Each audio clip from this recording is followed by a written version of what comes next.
Welcome to Behind the Scenes at the Hanover Theatre. Now, here's your host, Lisa Condit. Thank you so much for joining me today. I have a true celebrity here with me. It is Bartlett Sher. He is a very well-known American theater director, and he is just one of the masterminds behind The King and I that is coming to the Hanover Theatre as part of our Broadway series. And he is busily working in London right now, so thank you, Bart, for taking the time to talk to us. Thank you. I'm happy to speak with you. Absolutely. And Bart, you are like the epitome of a story here in Worcester. You went to College of the Holy Cross, and you've had a wonderful career. You are a Tony Award winner for Best Direction of a Musical. And tell us a little bit about your journey, and tell us what we can expect with The King and I. Well, I happily attended Holy Cross a long time ago. And very much love living in Worcester. Found it an extraordinary and beautiful city. And I, since then, have been all over the country and all over the world directing and working. And King and I is a play that we did almost 2 years ago now at Lincoln Center Theater with Kelly O'Hara originally and Ken Watanabe. It's one of the great musicals in the history of the American musical canon with My Rogers and Hammerstein. And it's a very, very special, profound, uplifting, moving, powerful piece of musical theater. Oh, it is wonderful. I saw it at the Lincoln Center, was completely mesmerized. Just every piece of that musical is enjoyable. It's also a really big piece of work, right? So how do you attack something like that when it's so famous to begin with and you want to make your mark and keep it true to its roots?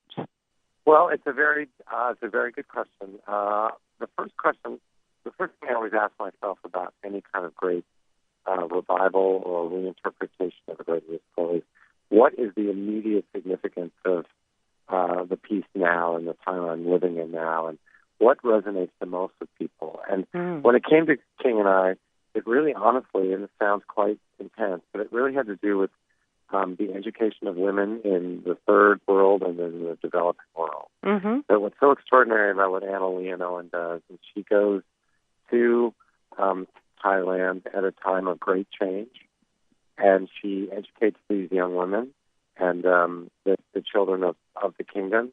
And it's also a lot about how do leaders, or how do people who are kings or presidents or queens or whatever, how do they actually accept and transform or change themselves? Because it's an extraordinary, complex thing, leadership. And strangely, the great thing about Project Hammerstein is that they're enormously innovative and experimental, and they did incredible, unique things. So they took a story that would never have been good normal for a musical, and all of the incredible journey of this king, and Anna Leonowen moving through it, and built a story that's so engaging and powerful and unique, and teaches us a lot about the world we live in now.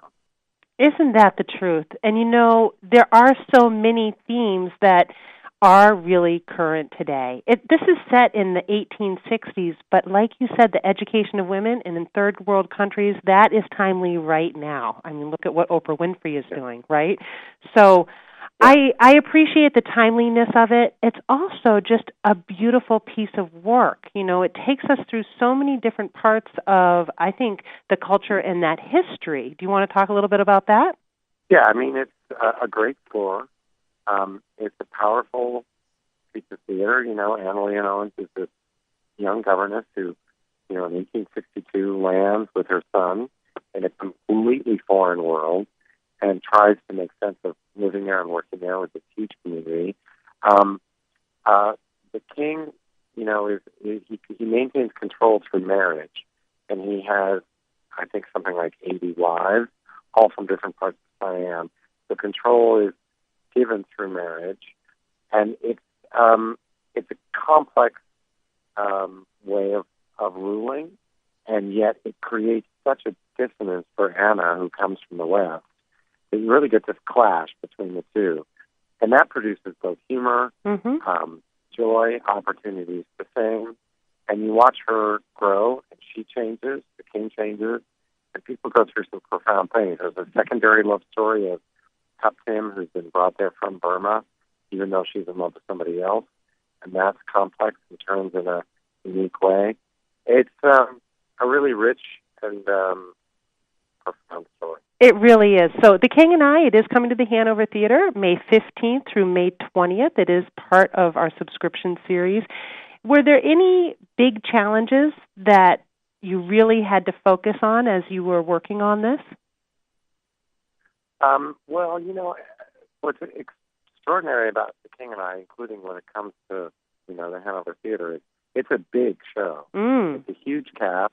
It has a full ballet in the middle of it.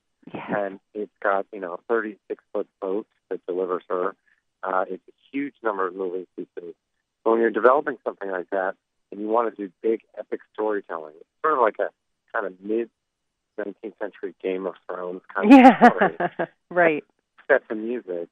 And the challenge is really to find something that can really delight and extraordinarily open up audiences to something they don't know about. And it does it so easily through music, through great performances. We have an incredible cast with Jose Long and Michelle Kelly as our leads. And it's one of the most special things I ever worked on. I think it's an extraordinary. Oh, it really is. So, again, I cannot wait to welcome this performance to the Hanover Theatre. Again, it's May 15th through May 20th. It is part of our subscription series. People can get more information at thehanovertheatre.org. And Bart, I so appreciate you taking time out of what I know is a busy, hectic schedule to talk to our listeners. Anything else you want to leave us with before we take a quick break? It means a lot to me that the show's in Worcester.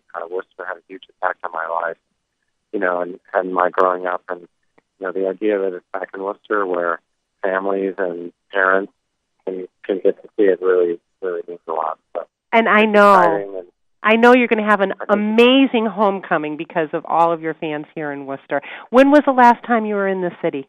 I was in Worcester a couple of years ago after I did South Pacific. They